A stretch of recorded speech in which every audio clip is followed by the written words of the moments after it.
Ito po ay isang Mitsubishi Hotdog Lancer 95 models.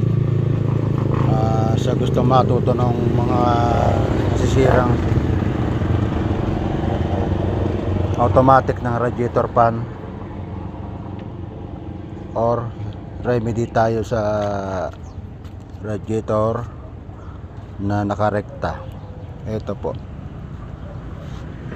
po thermo switch, radiator fan, connection. So painitin ko yung thermo switch, painitin ko. Ayan po, painitin. Then pag init po niyan ng tubig sa radiator, pag init po niyan, umiikot na yung fan.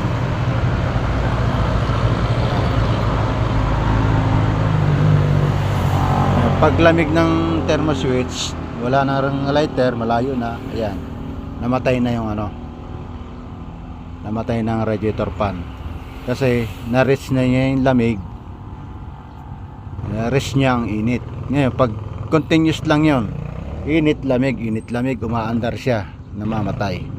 So sa mga nasisira ang switch, thermo switch, pwede nyo siyang, kahit nakakabit siya, pwede mo siyang iparekta ganyan. Ayan, rekta pan na yan. Ayan, sa mga bumibili ng sasakyan nakarekta pan, ibig sabihin sira ang thermo switch. Ayan, rekta po yan, nakarekta, oh.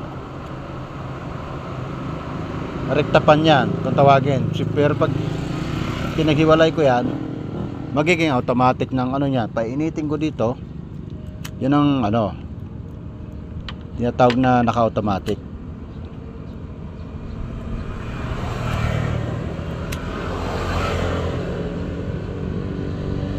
Mahangin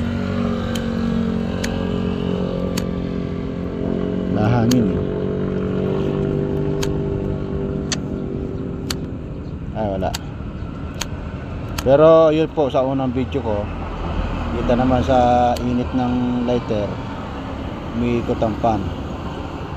Yan, tuloy-tuloy po yan, may apoy, mahangin. Ganun lang po. Kung yung sa mga malayong biyahe, hindi umaandar ng fan, eto, irekta nyo lang, pagdikitin nyo lang yung dalawang wire.